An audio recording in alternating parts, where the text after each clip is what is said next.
दिवाळीच्या पाडव्याला फलटणमधील ऐतिहासिक वास्तू मुधोजी मनमोहन राजवाडा हा पर्यटकांसाठी खुला करण्यात आला। पाडव्याच्या मुहूर्तावर अनेकांनी या वास्तूत दडलेला इतिहास अनुभवण्याची संधी साधली। मात्र ज्यांना ही संधी साधता आली नाही त्यांनी नाराज होण्याचं कारण अजिबात नाही, कारण एबीपी माझा तुम्हाला फलटणमधल्या या राजवाड्याची सफर घडवणार आहे। चला सफरीमध्ये सहभागी व्हा।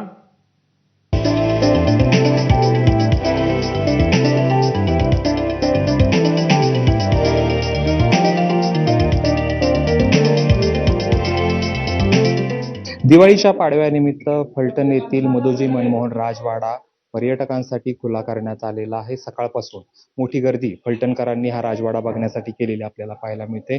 मी सध्या आहे राजवाड्यातील सुरुची हॉलमध्ये आणि या ठिकाणी आपण बघू शकतो आकर्षक अशी जे आहे ते झुंबर बसवण्यात आलेले आहेत। त्याच पद्धतीनं आकर्षक असं हे कोरीव काम याच्या राजवाड्याला केलेला आहे आणि मेंटेन असा जो आहे तो हा राजवाडा आपल्याला पाहायला मिळतोय। खरं तर त्या काळात फलटण संस्थानचा कारभार याच दरबारातून चालायचा, याच सुरुची हॉलमधून चालायचा आणि या ठिकाणी जे आहे ते त्यांचं संपूर्ण मंत्रिमंडळ बसलं जायचं। छत्रपती शिवाजी महाराजांच्या पत्नी सईबाई यांचं हे पेंटिंग खरं तर हे सगळ्यांचं जे आहे ते लक्ष वेधून घेते।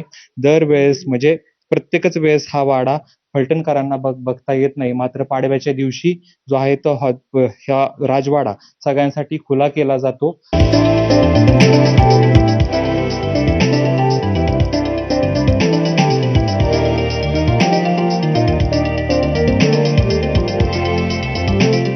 आपल्यासोबत निंबाळकर घराण्यात नाईक निंबाळकर घराण्याचे वंशज रघुनाथराजे नाईक निंबाळकर आहेत।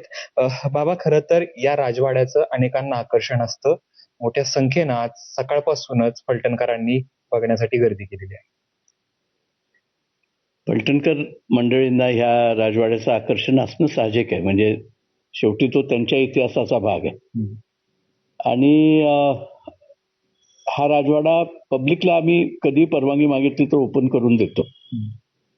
आता या राजवाड्याचं म्युझियम करायचं चाललेलं आहे आणि आमच्याजवळ काही जुन्या वस्तू आहेत, काही तलवारी आहेत, काही तोफा आहेत, काही पेंटिंग्स आहेत जुने बॉम्बे स्कूल ऑफ आर्टचे, काही गाड्या आहेत, विंटेज कार्स आहेत।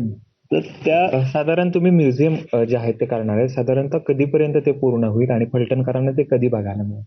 म्युझियम हे माझ्या दृष्टीने 1.5 ते 2 वर्षात सुरू होईल आणि फलटणच्या लोकांना तर ते आम्ही फ्री ऑफ कॉस्ट ठेवणार आहे। फलटणच्या लोकांना पूर्ण अधिकार आहे हा राजवाडा बघण्याचा।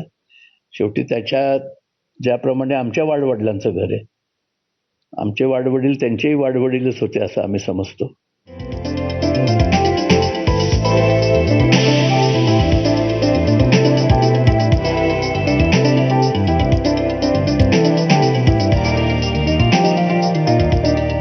फलटणची सांस्कृतिक धरोहर ज्याला आपण म्हणतो त्या दृष्टिकोनातून या वाड्याचं जतन आणि संवर्धन हे श्रीमंत रघुनाथराजे नाईक निंबाळकर यांनी केलेलं आहे। तुमच्यासारखे हौशी लोक जे आहेत हे या वाड्यामध्ये येऊन या वाड्याची माहिती घेऊन महाराष्ट्रभर पोहोचवण्याचं काम जी तुमच्यासारखी मंडळी करतायत त्याबद्दल तुमच्या चॅलेंजचं मनपूर्वक अभिनंदन करतो।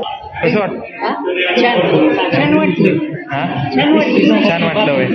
काय वाटतं राजवाडा बघून?